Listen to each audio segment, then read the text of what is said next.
Resuming debate. The Honourable Minister of Small Businesses. Mr. Speaker, as the Prime Minister has said, Canada's small businesses are the places that make our communities feel like home. Restaurants and cafes have had to close their doors, tech companies are impacted, bookshops and clothing stores have had to lay off their staff. Small businesses truly are the heart of our communities, employing 8.3 million hardworking Canadians and accounting for nearly 7 out of 10 private sector jobs in the country. I start with the statistic because Canadians have been hearing a lot about small businesses recently, and although I think a lot of people can think of the small business owner or they themselves are the small business owner, we don't often think that businesses and small businesses are the driver of our national economy. But they are. And I know Canadians across the country want to see their favorite business reopen and thrive after all of this is over. And our economy needs small businesses to remain resilient and to rebuild in the weeks and the months to come. And so I want Canadians to know that in the face of COVID-19, we are listening to our business owners and our employers and responding to them. Right now, our goal is to save jobs and save businesses. And we know that the single most important asset that businesses have in that recovery are their employees. Growing up, helping my own parents run their small business, I know it can often be a family affair. And with 75% of Canadian small businesses having fewer than 10 employees, I have heard from many employers that their teams are so closely knit that they feel like family. And if the COVID-19 pandemic has taught us anything, it is that we are all in this together.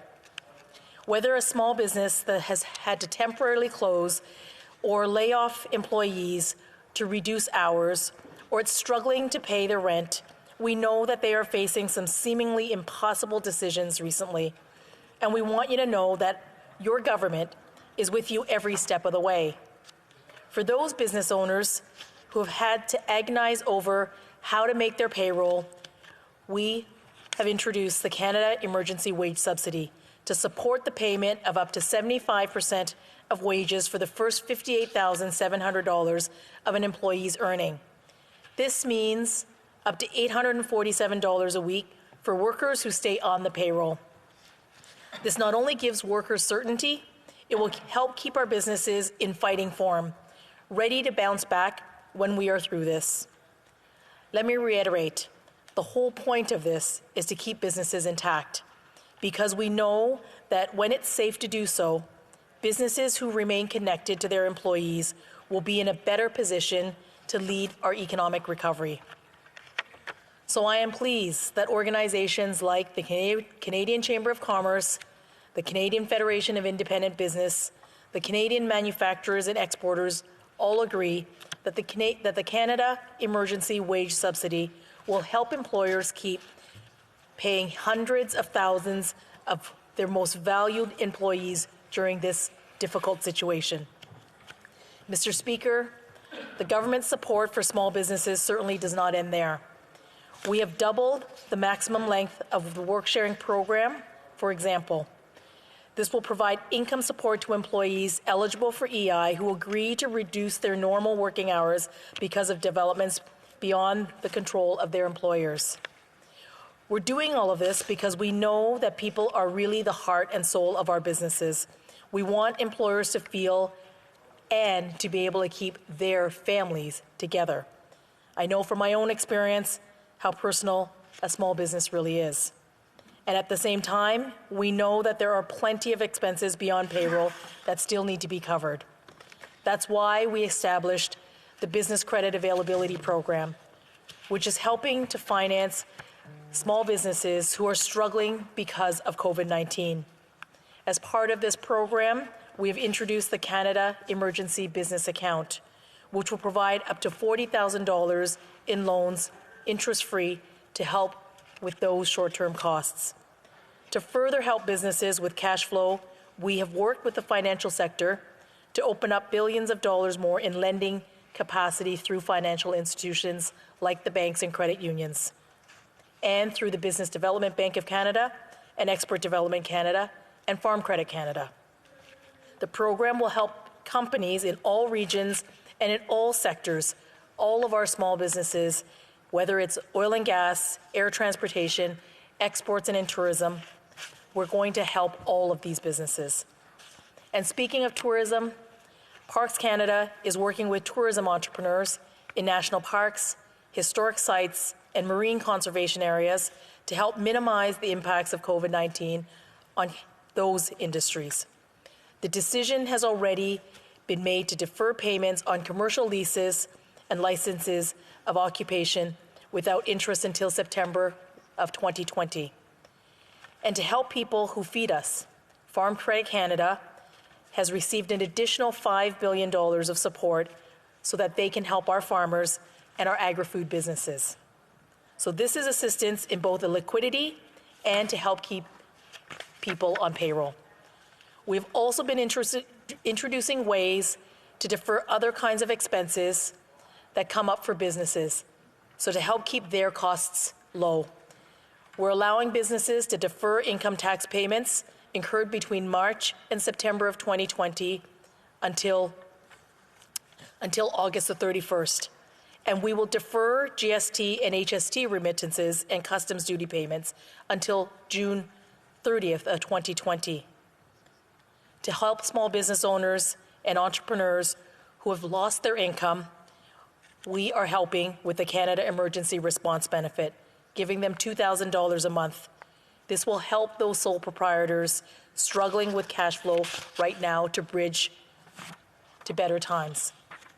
Mr. Speaker, through these measures, we are offering new flexibility to different types of businesses dealing with the impact of COVID-19. Let me share a couple of examples. We're working with owners of a wholesale fiber mill at the moment, one that has been operating for 15 years, providing good jobs for its 6 full-time employees. That is until 2 weeks ago, when the mill had to temporarily close its door due to the lack of demand. It plans to gradually restart its operations within a week and will conduct the required maintenance during this partial shutdown. And we're working with those mill owners so that they can bridge through with the Canada Emergency Business Account to cover the overhead and carry out the required maintenance. We're going to work with the owners to bring back those 6 employees through the emergency wage subsidy.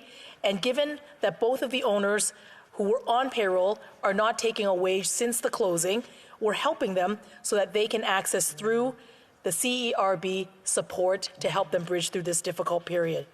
Mr. Speaker, another example I can give you is a younger company, just a 2-year-old bakery with 5 employees plus the owner.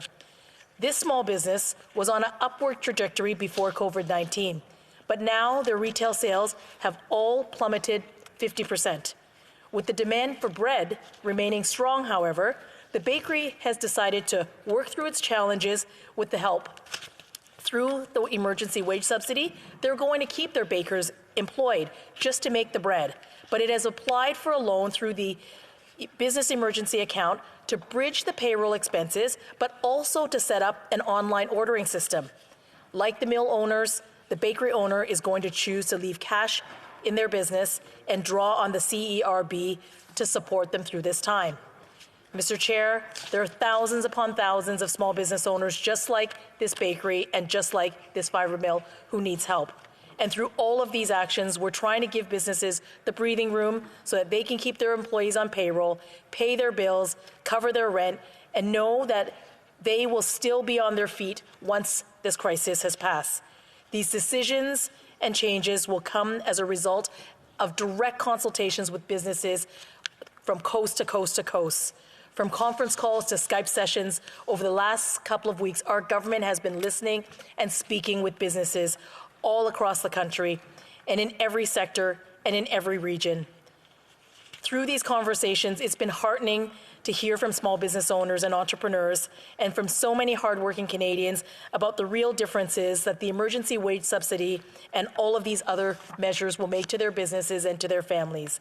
Like that restaurant in Halifax who wrote in to say that they're going to be able to put their staff back on payroll and they will be ready to open when it is safe to do so. or that dentist here in Ottawa who turned his passion into a successful practice and now is not seeing patients and sending his staff home. He will be able to keep paying the bills and to keep paying his employees. Mr. Speaker, we will continue to listen to the very needs of small business owners and entrepreneurs. We will continue to explore ways to bring more relief, not only for our businesses, but for the hardworking, critical workers across this country, because we are going to get through this together. Thank you, Mr. Speaker.